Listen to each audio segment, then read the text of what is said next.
Hey everybody, before we get started, I just wanted to say, if you enjoy our content and want to stay up to date with our videos, hit the subscribe button. It really helps the channel. Thanks. So, on to the video.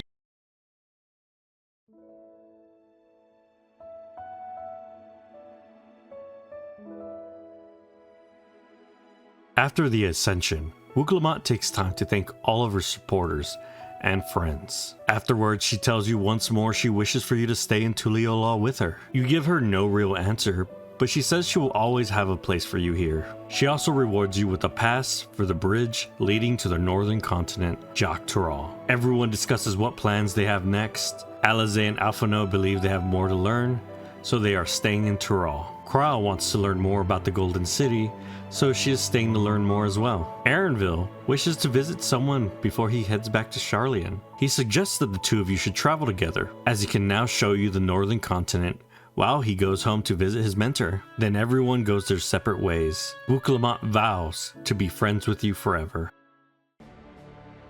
On the way to the northern gate, we cut to Zoral Jaw, opening the gate to the Golden City. It seems as though he was the one who knocked out Ketenram. Sariel Jaw describes how he came aware of the Golden City. Years ago, he was tasked with transcribing a letter to Galuf, requesting him to study the gate to the Golden City. What they found Golulja Jaw feared so much that he had it sealed away until now. Sariel Jaw believes Zoral Jaw can gain the power he needs to claim his birthright. Sariel Jaw then hands over the key he stole from the palace vaults. Once it's in Zoral Jaw's hands, the key sparks to life and a voice calls out. Sariel Jaw asks if the voice is the guardian of the great city. The voice simply claims that it has knowledge to realize any desire to remake worlds. Zoral Jaw then kills Sariel Jaw and asks the voice to name its price.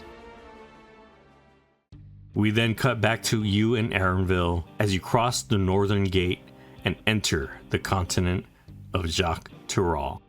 On the far side of that great bridge unfolded the wilds of Shaloni, where the sun guides in the Shitonatam. A harsh guide, to be sure, with its blazing rays scorching the land and hardening its inhabitants. But sweeping change had come to the arid expanse when, beneath its red crust, vast deposits of ceruleum were discovered. Embracing this opportunity, Vau Kona supporters hurtle on, driven by dreams of a future illuminated by blue flame. It is here that our journey continues, our path taking us along winding roads of steel. Each length of track a declaration of hope and ambition.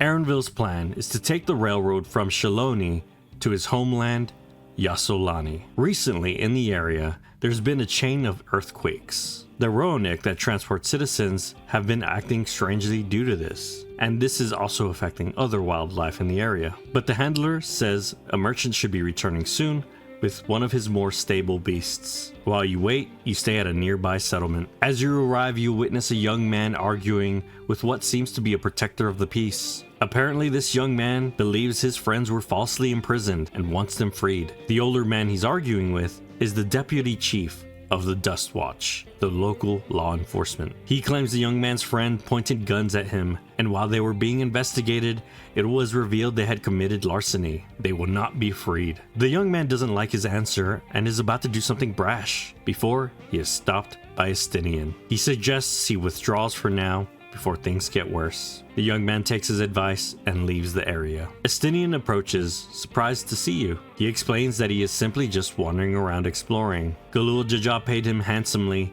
for his duel, and he will be fine monetarily for the foreseeable future. Estinian then gives his farewells and wanders off again. After some time, Arenville suggests your transports should be ready. The stableman informs you that other than wildlife, there has been a rise in banditry lately. He suggests you stay vigilant on the road. When you arrive at the railroad town, Arenville wishes to visit a friend before he heads out. As Arenville catches up with his friend, you hear the screams of a woman. The two of you quickly head to see what is going on. You find bandits harassing Namika, Wooglamot's nursemaid, and mother figure. After helping her, she reveals that the bandits stole her bracelet, a gift from Wuklamot. Namika is leaving Tuliyollal as she believes now that Wuklamot is Dawn's servant, she's ready to stand on her own. Wuklamot gave her this bracelet to remember her by, but on her way home to Yassulani, she was robbed by the bandits. You promised Namika to retrieve her bracelet and bring the bandits to justice. After some time gathering information and spying on the bandits, you find out that the bandit leader is part of the Dust Watch, and is most likely the reason why the bandits have not been caught yet.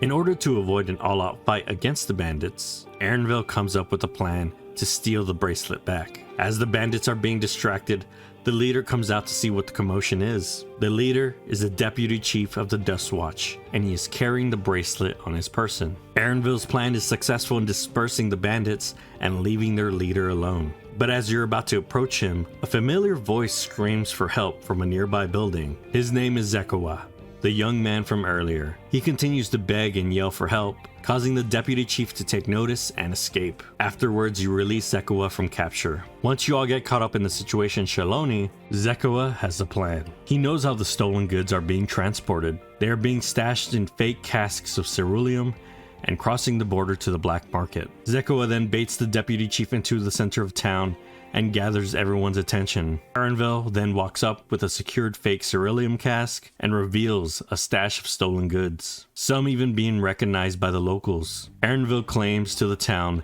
that he saw the deputy chief at the bandit camp, carrying Wuklamot's bracelet. The deputy chief, now cornered, attempts to lie his way out. Zekawa then challenges him to a duel in order to prove his innocence. The deputy chief accepts but loses the duel, dropping Wuklamot's bracelet in the process and proving his guilt. The sheriff then takes him into custody and frees Zekawa and his friends at his request. Then Erenville returns the bracelet back to Namika. Your next destination is the train station, but all trains have been delayed due to the recent earthquakes. You and Erenville head to the train yard to find out more information. It seems that the train crew is a bit understaffed. Erenville offers your help and the two of you head out to gather timber for repairs. Afterwards, the two of you head to the train station and wait for your time to board. As you both wait for the returning train, the area undergoes a massive earthquake. The sky begins to crackle with energy, enveloping everything in a blinding light. You look around and see a giant dome of energy in the distance. The locals claim the dome appeared in the area of Yassulani, Erenville's home. In the distance, you see a massive flying airship approaching and heading directly to the capital of Tuliyollal. Both you and Erenville agree Yassulani can wait, and that you're needed back at Tuliyollal. When you arrive, you find the city under fire. Wuklamot meets you at the entrance, and the three of you head towards the palace. She claims that the invaders attacked without any warning, and all around you innocent people are being injured or killed. Prowl notices a soldier kill a civilian, then pull out a device and drain 2 orbs from their corpse. You meet with Bakul Jaja, and he offers to hold the line and tells you to head towards the palace. On your way up, you spot an out-of-place young woman staring out at the battlefield in horror, but you have no time to look into it further and head to your destination. When you arrive, you find Zoral Ja. This is your butchery, isn't it?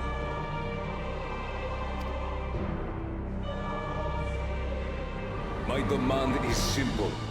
The dissolution of Tuliyollal and surrender of all its territories. Refuse, and I will kill every last one of you. What has changed you so much and in so short a time? You harmed the very people you swore to serve. This is an unforgivable deed committed by my son. My son! You have heard my ultimatum. And you will have my answer. By my hands, I will end your madness. I believed you long dead. To have the chance to kill you myself is an unforeseen blessing.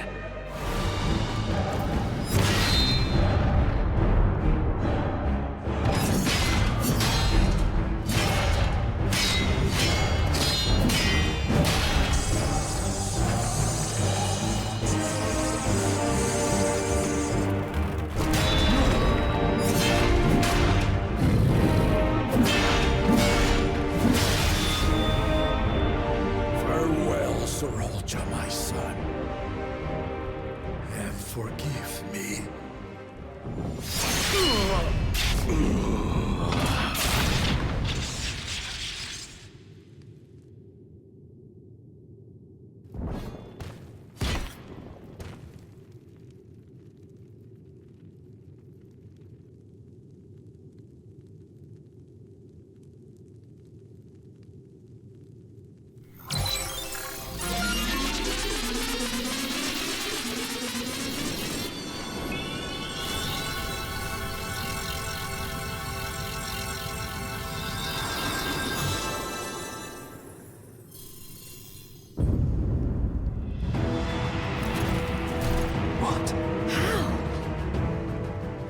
Despite his old age, the mighty Gulul Jaja remains a fearsome foe indeed.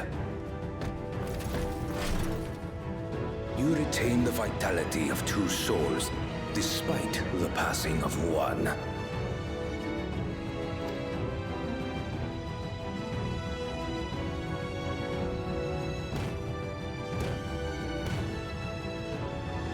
I shall even the odds.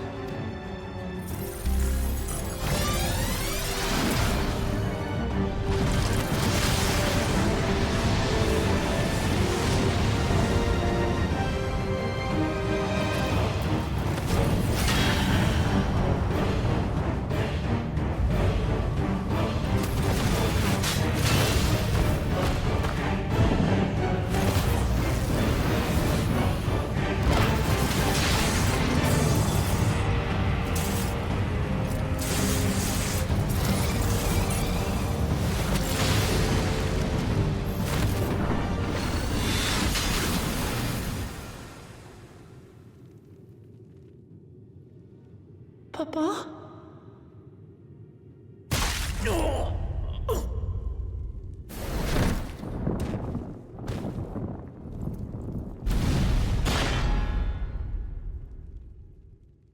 Gulul Jaja was defeated by Zoral Jaw's unknown new power. Alphinaud and Kryl begin to heal him immediately. Wuklamant attacks Zoral Jaw and vows to make him pay for this massacre. He holds off her attack and gives Wuklamant a challenge. He wants his sister to muster all her strength and attack his new kingdom. Then he can show her the disparity between their strengths. If Wuklamant fails to defeat him, the warships in the sky will resume their attack again and destroy Tuliyollal for good. Zoral Jaw finishes announcing his challenge and walks out of the palace. Wuklamant then rushes to check in on her father. Alphinaud and Kryl did the best they could, but Gulul Jaja knows it's the end. He calls out to his old friend Kenton Ram and asks him to look out for his children. Kenton Ram agrees with his wishes. He then calls out to his adopted children, letting them know as long as they hold his memory close, he lives on through them and bids them to lead Tuliyollal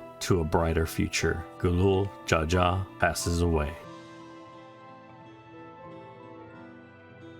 There is no time to mourn, as the city is in chaos and the people need help. Wuklamant splits everyone up to specific parts of the city to look for and help survivors. When you see her in the field, she is horrified by the casualties, but she shakes it off and pushes forward, until you eventually find her again on the shore, attempting to give a potion to a corpse. You and Alize witness this and head over to snap her out of it. She is clearly distressed and not processing what just happened well. Alize bids the two of you to take a break, and she will continue the search. You and Wuklamant spend some time together and process everything that has transpired. Wuklamant feels as though she's failed her people, but you finally get her to stop sulking and snap out of it. She takes your advice and focuses on what she can do for her people now and not what she didn't. She then heads to the palace to reconvene with Koana, and you catch up later after meeting with Alize. Everyone gathers to take stock of the situation. At least 50 died in the attack, and many more were wounded. Wuklamant wants to calm the people's fears as soon as possible and bring back some sense of normalcy. Koana studied more of the enemy. Its technology is something that he's never heard or seen of in his time abroad, but Kryl has a theory. She then calls in some help that may have some experience in the situation, Rahatia and Y'shtola, as she believes we are dealing with another reflection of the source. It is revealed over 20 years ago, Galul Jaja sent a letter to Galef Baldessian to investigate the gate to the Golden City. One day while studying the area, the gate to the Golden City opened. Then two Lalafell-like beings walk across the bridge carrying a baby. They left the baby with Galef and an object that somewhat looked like an hourglass. Galul Jaja tried to get more information from their visitors, but they left back through the gate without a word. Kryl is not of the source, but a child from a reflection. She believes that the forces that attacked the city must have been connected to the Golden City. Kenran believes this to be true, due to Zoral Jal's involvement. On the day of Ascension, he was attacked and robbed of his keystones. On that same day, the artifact was stolen from the vaults. The technology they use is also similar to what the Golden City's gate was made of. As everyone is going over the information, Erenville interrupts, showing incredible concern for his home that is currently trapped in the dome. You promise him if that anyone could get to the bottom of this, it is the Scions of the 7th Dawn. Alize, Wuklamot, Erenville, Grahatia, Kryl, and yourself plan on investigating the inside of the dome. The rest will stay behind to study the gate and help set up defenses for the city. Before you head out, Wuklamot speaks to the people of Tuliolal. She reveals to them who the enemy is and who is leading their forces. The people fear the warships hovering over the sky, waiting to strike again. She admits waiting around to be attacked again accomplishes nothing, so she plans to take the fight to them. While her team focuses on bringing Zoral Jal to justice, Valkoana promises to stay behind and build up their defenses. He promises no more innocents will be harmed. The people are still quite unsure until Bakul Jaja rallies the crowd to fight and defend their home. After speaking to the citizens, your party heads back to Shaloni, where the warships can be seen hovering in the skies above as a show of force. Your plan is to find an entrance into the dome. Luckily, the railroad engineers from earlier may have an idea how to get in. When recovering the returning train, they noticed a large fortress suddenly appeared. It looks as though the fortress is straddling the line between the outside and the inside world. From afar, enemy troops can be seen traveling through the fortress. Erenville shows concern for passengers of the train, including Namika, who was on board. The train driver explains everything was fine when they arrived in Yassulani, and the dome appeared a bit after they left the train station heading back, so only the passengers on their way back were accounted for. The party tries to devise a plan to get into this fortress. Wuklamot suggests that we just smash through the front gate, as Zoral Jal wants her to prove herself to him. A full frontal assault will make her intentions known to him, keeping his focus on her. The engineer's leader agrees with Wuklamot's plan and has an idea to improve it. Currently, the base sits on the railroad tracks, so he plans to reinforce their train with armor and explosives and ram it head first into the enemy fortress. Together, with all the people you've met on this journey so far, you work to build your doom train and assault the Vanguard.